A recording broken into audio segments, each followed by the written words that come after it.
Hello, I'm Andy. Welcome to A Phrase at a Time. Let's talk about something that the Thais call เศรษฐกิจพอเพียง or self-sufficiency economy. I think I'm going to talk in Thai first and we'll go back and forth. So for the non-Thai speakers, please be a little bit patient. The English is coming. Okay, เราจะคุยเรื่องรัชกาลที่9แล้วก็เรื่องตอนรัชกาลที่9สอนคนไทยนะครับตอนเป็นนายหลวงก็เขาก็ชอบบอกอย่างนี้นะครับชอบพูดถึงเรื่องนี้นะครับเศรษฐกิจพอเพียงหรือว่าถ้าเป็นภาษาอังกฤษเราบอกว่า self sufficiency economy เศรษฐกิจพอเพียง self sufficiency economy มันก็คือคนไทยคิดอย่างไรตอนคิดเรื่องนี้นะครับผมคิดว่าคนส่วนใหญ่จะคิดแบบประมาณนี้นะมันก็คือไม่ต้องวิ่งตามเงินตลอดชีวิตแบบว่ามีหลายคนพูดตรงแบบอยากได้อะไรที่เราไม่มีเขาอาจจะอยากได้รถเบนซ์หรือว่า PM หรือว่าอยากรวยอยากมีเงิน1,000 ล้านในธนาคารมันก็เยอะไปใช่ไหมครับอาจจะอยากได้5 ล้านก็พอแต่ว่าแต่ไม่ใช่คนไทยอย่างเดียวตลอดชีวิตตลอดที่ทุกประเทศทั้งโลกมันก็เป็นอย่างนี้นะครับถ้าเรามีอะไรเราคิดว่าไม่พอใช่ไหมครับมันต้องมีอีกแล้วนายหลวงบอกประมาณนี้ว่าอยากให้ทุกคนในประเทศไทยมีพ่อเพียงมีสิ่งที่เขาต้องมีสำหรับดูแลครอบครัวสำหรับดูแลคนที่เขาต้องยอมรับผิดชอบที่อาศัยที่เขามีมันก็อยากให้เป็นอย่างนั้นใช่ไหมครับให้คนไทยเรียบร้อยเรื่องนี้แต่ไม่ต้องเยอะมากไม่ต้องขอเยอะเรื่องนี้ก็คืออย่างนี้นะถ้า1 คนมีเยอะมากคนอื่นต้องมีน้อยใช่ไหมครับประมาณนั้นนะครับไม่ใช่ตลอดเวลาเพราะว่าถ้าเรารวยเราอาจจะช่วยคนอื่นรวยก็ได้แต่ไปเวลามันก็คือ1 คนรวยทำให้คนอื่นไม่รวยมันคิดอย่างนี้ก็คือมันไม่ดีเท่าไหร่ใช่ไหมครับเพราะว่าอยากให้ทุกคนมีพอเพียงมีพอที่ต้องใช้ในชีวิตของเขาแล้วผมจะพูดถึงประสบการณ์ของผมนิดหน่อยเรื่องนี้นะครับมีวันหนึ่งผมมาเที่ยวเชียงรายนะครับไปเที่ยวเชียงรายเพราะว่าผมมีรายที่นอนนิดหน่อยแหละครับแล้วก็อยู่กับญาติที่รายที่ดูแลรายแล้วก็เข้าเมืองจากรายก็เข้าเมืองที่จะพักที่เกสต์เฮาส์ใช่ไหมครับขับมอเตอร์ไซค์อยู่มอเตอร์ไซค์เป็นมอเตอร์ไซค์ที่เราเช่าอยู่เที่ยวเชียงรายเพราะว่าเราไม่ได้อยู่ที่โน่นนะครับตลอด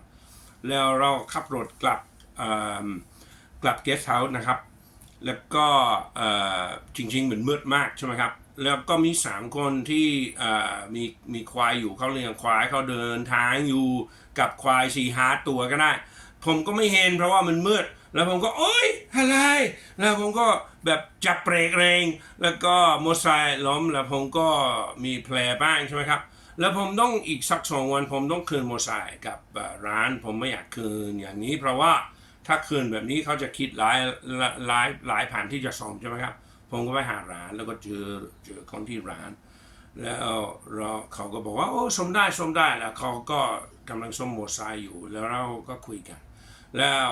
เวลานั้นเขาก็บอกว่าโอ้มีคนที่กรุงเทพที่เชิญเข้ามาที่จะให้เขาทำงานวันละ500วันละ600ประมาณนี้แล้วก็เขาบอกว่าผมไม่ไปแล้วผมก็บอกว่าทำไมล่ะเขาบอกว่าเพราะว่าป้าเวลาผมอยู่ที่นี้ผมอยู่กับแฟนหรืออยู่กับเด็กๆแล้วบางเวลาผมส่งมอเตอร์ไซค์ได้แค่100แล้วก็บางวันอาจจะเป็น200-300แต่มีวันหนึ่งที่ไม่ได้อะไรแต่ผมก็มีพอเขาคิดถึงครอบครัวก่อนใช่ไหมครับคิดถึงชีวิตที่สำคัญเกี่ยวกับ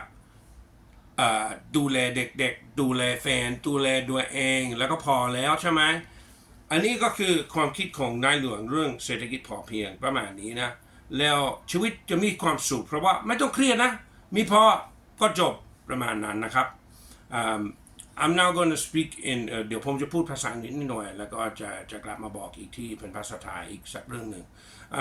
I'm going to talk now in English a little bit. So the idea of a self-sufficiency economy, we can say from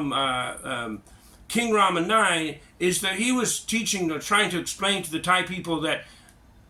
he was trying to do some things that would help everybody have enough.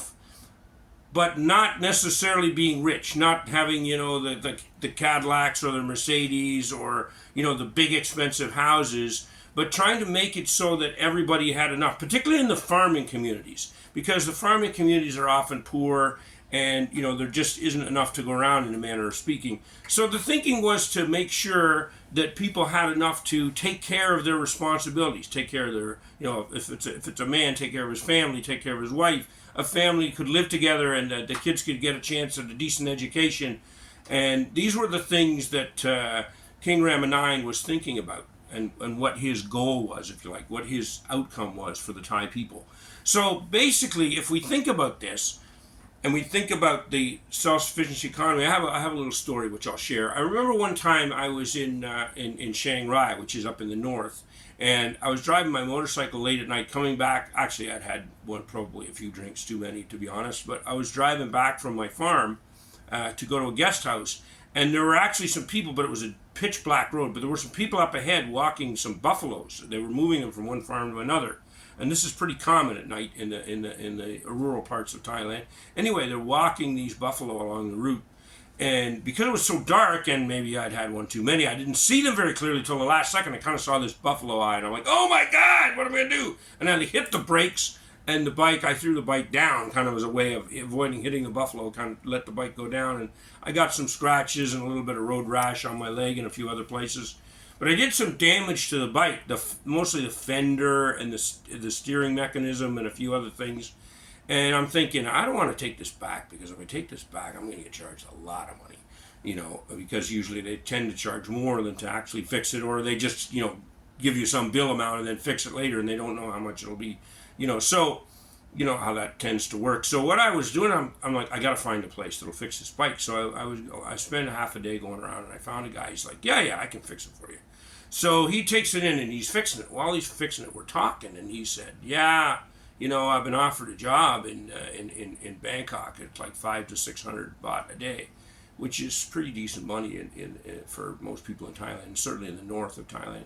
And I was like, are you going to take it? He's like, no, I'm staying here. And I said, why? I said, like, that's pretty good money. He's like, yeah. He said, I'm here and I fix these motorcycles and I got a little farm here. And, and he said, some days I only make 100. Some days the odd day I don't make anything. Some days a good day I make 300 or 400,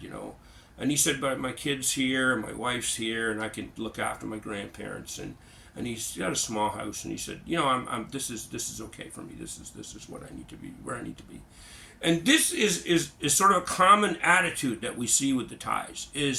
And this is something that I think we can all learn from a lot of the Thais. And I'm not saying they're all like that. There's, people that are hungry for money just like in the West and other places. I'm not saying it's particular to one culture. But the idea is of people just take care of things that need to be taken care of and then relax. And, we might think, we need to be more ambitious. You need to be more hard-driven than that. But it makes for a pretty mellow and relaxed life in a lot of ways. And so I think that, they have something. I think what we need to be doing is we need to think about, instead of always, looking to have more. And one of the things we tend to do, I think, sometimes in the West is we do what's sometimes been called living life on the deferred payment plan. Meaning, okay, I'll save money, I can buy this, I can buy that, and then you buy this, and okay, and then you want to buy something else, or you're saving for your retirement, or you're saving for, something in the future. And I'm not saying that's wrong, but your life is ultimately lived right here, right now, where you are, and that should be the main focus. And if you're spending all your time worrying about something else and not just enjoying what you have, you're probably losing the important things in life. And I think that's what this quote really gets to. So I think the essence of this is that that's what we can do. We can just look at what we need at this time and not spend so much time worrying about the future, worrying about 2 years or 5 or 10 or 20 years from now, when we might not even be here, let's be honest. คือผมบอกว่าจะบอกอีกสักเรื่องหนึ่งแต่ผมคิดว่าเวลามันอันน่าจะพอแล้วคิดว่าทุกทางมันเข้าใจที่ผมคิดออกเรื่องนี้ผมก็คิดว่าไม่ต้องบอกอีกเดี๋ยวเราจะเอาวันหน้าก็ได้โอกาสหน้าเราจะพูดถึงเรื่องอีกนะครับแต่ผมคิดว่าเรื่องนี้ก็คนไทยส่วนใหญ่เข้าใจแต่ว่าผมคิดว่า